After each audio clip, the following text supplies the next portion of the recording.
R K Singh ने प्रण किया है उसे हराने के लिए जो मुख्यमंत्री का दावेदार था। पवन सिंह को प्लांट किया गया, यानी पवन सिंह को खड़ा करवाया गया पैसे दे करके। कि जिस भाजपा को वो चरित्रहीन ईमानदार पार्टी समझते थे उसमें ये खेल हुआ है। उसके चरित्र पर सवाल आरके सिंह उठा रहे हैं। बीजेपी शीर्ष नेतृत्व तक ये भूचाल लाने वाली खबर है। जो लोग मुख्यमंत्री बनने का सपना देख रहे थे उन्होंने उन्हें हराने का काम किया है। यानी आरके सिंह बगावत करने वाले हैं, ये तय हो गया है। मुख्यमंत्री बनने वाले शख्स ने आरके सिंह को हरा दिया और अब आरके सिंह चुप नहीं बैठेंगे। विधानसभा चुनाव में उन्हें हराने के लिए किसी भी हद तक जा सकते हैं। यह दावा हम इसलिए कर रहे हैं क्योंकि पूर्व केंद्रीय मंत्री ने पहली बार इस तरीके से खुलकर बीजेपी के अंदर जो खेल चल रहा है उस पर बोला है और इसी पर चर्चा करेंगे। हमारे साथ हमारे सहयोगी अमित मौजूद हैं और पहले इन तस्वीरों की चर्चा कर लेते हैं। अमित, प्रधानमंत्री नरेंद्र मोदी की तस्वीरें और बिहार बीजेपी की तस्वीरें और आरके सिन्हा पूर्व केंद्रीय मंत्री हैं और एक पवन सिंह की तस्वीर और पूरे फ्रेम में आरके सिंह पवन सिंह की तो चर्चा होगी, लेकिन इनके कहने का मतलब क्या और ये क्या बोल रहे हैं। हालांकि फर्स्ट बिहार झारखंड के तमाम दर्शक कल ये जानते हैं, कल ही आपने वीडियो किया था कि आरके सिंह ने क्या कुछ आरोप लगाया, लेकिन आप उस आरोप का असली वजह जानना चाहते हैं कि आखिर ये कहने की नौबत क्यों आई। देखिए, सबसे बड़ी बात है कि ये पहली बार ऐसा हुआ है। हालांकि आरके सिंह लगातार हारने के बाद जो है लगातार हर मंच से इस बात को उठाते रहे हैं, लेकिन ये पहली बार हुआ है कि आरके सिंह मंच पर आकर के ये कह रहे हैं कि पवन सिंह का इसमें कोई दोष नहीं है। पवन सिंह खुद खड़े भी नहीं हुए, उन्हें खड़ा करवाया गया है। और हार को लेकर के जो है आरके सिंह नहीं बोल रहे हैं, आरके सिंह बड़ी बात कह रहे हैं और ऐसी बात जिसके बाद समझिए कि बिहार की राजनीति में ही नहीं बीजेपी शीर्ष नेतृत्व तक यह भूचाल लाने वाली खबर है। बिल्कुल। देखिए, जिस तरीके से आरके सिंह ने जो बातें कह दी, आरके सिंह का कहना है कि देखिए हम एक ऐसी पार्टी बनाना चाहते थे जो पूरी तरह से निष्पक्ष हो, पढ़े लिखों की पार्टी हो, चरित्रवान हो।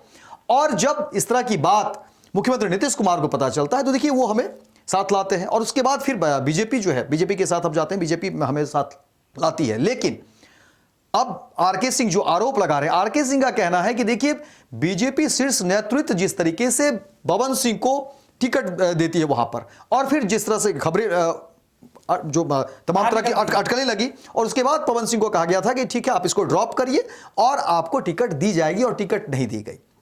उसके बाद पवन सिंह की कहानी यहां से इसकी शुरुआत होती है और पवन सिंह के बारे में कहा जाता है कि बीजेपी के ही बिहार के बड़े दो नेता की बात उन्होंने कह दिया है। हालांकि नाम उन्होंने नहीं कहा, लेकिन सांकेतिक भाषा में उन्होंने बता दिया कि बिहार के दो बड़े ऐसे नेता हैं जिन्हें हमारी मौजूदगी बीजेपी में खटक रही थी, क्योंकि हमारे ही, मैं वहां पर आ रहा हूं क्योंकि हमारे ही लोग बीच में चुनाव के समय आप भी जान रहे होंगे कि चर्चा हुई थी। होता है नेता के जो अगल बगल लोग होते हैं वो चाहते हैं नेता कि हमारे नेता आगे बढ़े और उन्होंने कह दिया था कि हमारा मुख्यमंत्री कैसा हो, आगे आने बिहार का मुख्यमंत्री कैसा हो तो आरके सिंह जैसा हो। इस तरह की जब खबरें उठी तो ऐसे दो लोगों के बारे में वो कह रहे हैं कि जिन्हें आपत्ति हुई। उसके बाद उन्होंने एक बड़ी राजनीति की शुरुआत की और पवन सिंह को प्लांट किया गया, यानी पवन सिंह को खड़ा करवाया गया पैसे दे करके। वो सीधे सीधे कहते हैं कि इस पूरे मामले में पवन सिंह पूरी तरह से दोषमुक्त है। पवन सिंह तो खड़ा भी नहीं हो रहे थे, लेकिन उनको खड़ा करवाया गया और ये आरोप किसी और पार्टी पर नहीं लगा रहे हैं, किसी और नेता पर नहीं लगा रहे हैं। आरके सिंह कह रहे हैं कि बिहार बीजेपी के ही दो बड़े नेता इस पूरे मामले में, षड्यंत्र में वो बड़ी भूमिका में है और उन्होंने ही ये षड्यंत्र रचा, उसकी रचना उन्होंने ही की है। और सवाल यही नहीं है, इसके अलावा देखिए कि उपेंद्र कुशवाहा एनडीए के साथ ही, बिहार एनडीए के साथ ही उपेंद्र कुशवाहा की भी हार होती है काराकाट में, पवन सिंह जिनके सामने थे। लेकिन उसका असर देखिए, जातीय समीकरण, जाहिर तौर पर बिहार चुनाव हो और वहां जातीय समीकरण काम न करे, ऐसा हो नहीं सकता है। यही कारण रहा कि देखिए कई तरह की बातें कही गई। एक तरफ जो है राजपूत वोट को गोलबंद करने की, कुशवाहा वोट को गोलबंद करने की और जो आपको बता दें कि जो ब्राह्मण वोट है उसको गोलबंद करने की, एक दूसरे को आमने सामने दिखा करके इस तरह से गोलबंदी कर दी गई और उसका सीधा सीधा नुकसान बीजेपी को तो हुआ। और यही बात आरके सिंह बताना चाहते हैं कि देखिए मेरी पर्सनली अदावत यानी मेरे बढ़ते हुए कद को लेकर के किस तरह से बीजेपी में दो बड़े बिहार के नेता ने षड्यंत्र रचा और उन्होंने यहां तक भी कहा कि देखिए हमने केंद्रीय नेतृत्व तक यह बात कह दिया कि आप जांच करवाइए, चीजें सामने आ जाएगी। और आरके सिंह यही चुप नहीं होते, उन्होंने तो यह यहां तक भी कह दिया कि अगर ऐसे नेताओं को अगर टिकट मिलता है, पार्टी टिकट देती है, तो हम उनके खिलाफ, उनको हराने के लिए जो करना पड़ेगा हम करेंगे, चुनाव में भी लड़ना पड़ेगा तो हम करेंगे, लेकिन उनको हम हराएंगे। तो एक पर्सनल व्यक्तिगत खींच कह सकते हैं, ये निकलकर सामने आती है। दूसरी बात, पवन सिंह को दोषमुक्त बता रहे हैं, ये भी बातें हैं। लेकिन सबसे बड़ी बात गणेश जो सामने आ रही है, बिहार की राजनीति में भूचाल बनाने के लिए काफी है कि बीजेपी के अंदर षड्यंत्र की बात, ये कोई और नहीं, कोई सामान्य नेता नहीं, आरके सिंह एक बड़ा कद बीजेपी को लेकर के, कि आप जानते हैं कि जिस तरीके से गृह सचिव रहे हैं, केंद्रीय गृह सचिव रहे हैं, और उनका ये स्टेटमेंट रहा हो, दो बार वो सांसद रहे, वही आरा से, जिसको उन्होंने कहते भी रहे कि हमारा घर है, लेकिन तीसरी बार जो है सो उन्हें हार का सामना करना पड़ा। लेकिन आरके सिंह के हार और जीत को लेकर के बातें नहीं हो रही है। हम लोग यहां पर आरके सिंह के हार और जीत को लेकर चर्चा नहीं कर रहे हैं। जो चर्चा, जो ट्रेंडिंग में जो बातें सामने आ रही है, और बिहार की राजनीति एक बार फिर से देखिए, हालांकि विधानसभा के चुनाव हैं, लेकिन उससे पहले एक बार फिर से बिहार की राजनीति कह सकते हैं कि किस करवट बैठेगी, क्या कुछ होगा। अब आरके सिंह ने बीजेपी के अंदर की जो खबरें सामने रख दी है। अमित, दरअसल आरके सिंह ने जो बातें कही उसमें दो बातें उन्होंने साफ तौर पे कहा। एक तो उन्होंने कहा कि बिहार में मुख्यमंत्री बनने वाले लोगों ने, जो लोग मुख्यमंत्री बनने का सपना देख रहे थे, उन्होंने उन्हें हराने का काम किया है। और सबको पता है कि बिहार बीजेपी में मुख्यमंत्री कौन बनना चाहता था, आपको भी पता है। तो बिहार में मुख्यमंत्री बनने वाले लोग ने आरके सिंह को इसलिए चुनाव हरा दिया क्योंकि जो पहले से मुख्यमंत्री के रेस में शामिल थे, दूसरी तरफ आरके सिंह का बढ़ता कद उनके लिए नुकसान हो गया। आरके सिंह कह रहे हैं कि मेरे लिए नुकसानदेह वही शब्द हुआ जो मेरे समर्थक मेरे लिए नारेबाजी कर दिए थे कि आरके सिंह जैसा बिहार का मुख्यमंत्री हो। और यही एक लाइन बाकी जो लोग पहले से तैयारी करके बैठे थे मुख्यमंत्री बनने के लिए, उनको नागवार गुजरा और आरके सिंह को हराने का काम किया गया। आरके सिंह ने एक और बात कही। उन्होंने पहले कहा कि मुख्यमंत्री बनने वाले दो नेताओं ने, और दोनों नेता जो लंबे समय से मुख्यमंत्री के रेस में शामिल हैं, उनके ऊपर आरोप। और सबसे बड़ा आरोप आरके सिंह ने यह लगाया कि जिस भाजपा को वो चरित्रहीन ईमानदार पार्टी समझते थे, उसमें यह खेल हुआ है। उसके चरित्र पर सवाल आरके सिंह उठा रहे हैं। आरके सिंह का सवाल उठाने का मतलब कि बीजेपी से अब मोह भंग हो रहा है।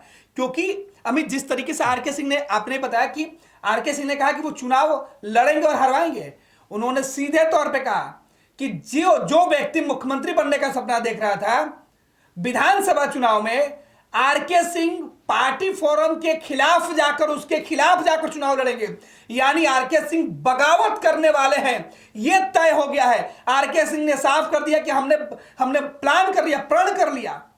अब सोचिए कि बिहार में तो बीजेपी के नेताओं के अलग अलग खेल है, हर नेता प्रण कर लेता है और अंत रिजल्ट क्या होता है। अब आरके सिंह ने प्रण किया है उसे हराने के लिए, जो मुख्यमंत्री का दावेदार था कि विधानसभा चुनाव अगर वो लड़ेगा तो आरके सिंह उसके जगह से चुनाव लड़ेंगे। और ये बीजेपी में तो संभव है नहीं, क्योंकि बीजेपी में रह के बीजेपी के दूसरे नेता को हराना। बिल्कुल। इसमें देखिए, इसमें दो तीन बातें और आपसे लेंगे कि जिस तरीके से नीतीश कुमार की तारीफ आज उन्होंने किया है आरके सिंह, हालांकि वो पहले भी करते रहे, बिल्कुल, लेकिन उन्होंने कहा कि नीतीश कुमार ने पहले मुझे लाया, पसंद किया, बिल्कुल, लेकिन मैं बीजेपी की तरफ चला गया।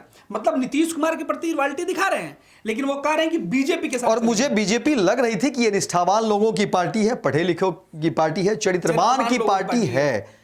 ये लाइन, इसका मतलब है कि अब नहीं है, अब नहीं है, बिल्कुल अब नहीं है। और इस बात के कई मायने हैं। एक तो आप ये समझिए कि आप जो अभी बात कह रहे थे कि आरके सिंह का अब मोह बीजेपी से भंग हो चुका है, क्योंकि एक बात उन्होंने ये भी कोट किया कि हमने केंद्रीय नेतृत्व को इस बात की जानकारी दी कि आप आकर के पता करिए कि आखिर अंदर खाने क्या कुछ हुआ। आप समझाइए, पवन सिंह से बात करिए, तो पवन सिंह चुनाव नहीं लड़ेंगे, लेकिन केंद्रीय नेतृत्व बात करने के लिए तैयार नहीं हुआ। अगर बात करते तो ये नौबत नहीं आती और बीजेपी वहां लूज नहीं करती। आरके सिंह का चुनाव हारने के बाद उन्हें आरजेडी के उम्मीदवार की चर्चा हो रही है, वो कर रहे हैं। बिल्कुल, वो कह रहे हैं कि जो तोहमत लगा कि राजपूत आरा में वोट जो है वो नहीं किए, बक्सर में वोट नहीं किए, तो जहां बक्सर में राजपूत का उम्मीदवार था राजद का, तो उसको वोट कैसे कम आ गया, और कुशवाहा वोट यहां नहीं। वो जातीय गोलबंदी को बताना चाह रहे थे कि आखिर किस तरह से उसके फैक्टर कहां होते हैं, क्या कुछ हो जाता है। सबसे सनसनीखेज आरोप तो उन्होंने ये लगाया कि उन्होंने कहा कि मुझे हराने के लिए प्रदेश लेवल के बीजेपी से षड्यंत्र हुआ, एक बड़ा षड्यंत्र। मतदान केंद्र पर पोलिंग एजेंट जो होते हैं स्लो करवाया गया ताकि वो स्पीड ना रहे। और वोटर लिस्ट तक नहीं पहुंचाएंगे। बिल्कुल, बिल्कुल, और बिल्कुल। पोलिंग का जो रेशियो वो स्लो करवा दिया गया। ये इससे बड़ा तो आरोप देखिए क्या हो सकता है? ये सीधे सीधे एक तरह से आप कहिए कि बहुत बड़ी बात होगी। मैंने पहले ही कह दिया कि एक भूचाल लाने वाली खबर है कि बीजेपी को लेकर के अभी जो बातें हो रही हैं कि नहीं, एक संगठन को लेकर के अभी अगर देखा जाए तो बीजेपी उसमें कहीं ना कहीं आगे दिख रही है, क्योंकि जिस तरह की बातें की जाती है। लेकिन आरके सिंह के बयान के बाद कहा जाएगा कि ये पूरी तरह से धराशायी होगी बीजेपी, और बीजेपी के नेताओं को अब इस बार एक बार कहीं ना कहीं मंथन करना होगा, चिंतन करना होगा। लेकिन दूसरी तरफ आरके सिंह कहीं ना कहीं सीधे सीधे बीजेपी को एक बड़ी चुनौती उन्होंने दे दी। षड्यंत्र को लेकर के बातें सामने आ गई है। अब बीजेपी के शीर्ष नेतृत्व को भी इन पूरे मामले पर सोचना होगा।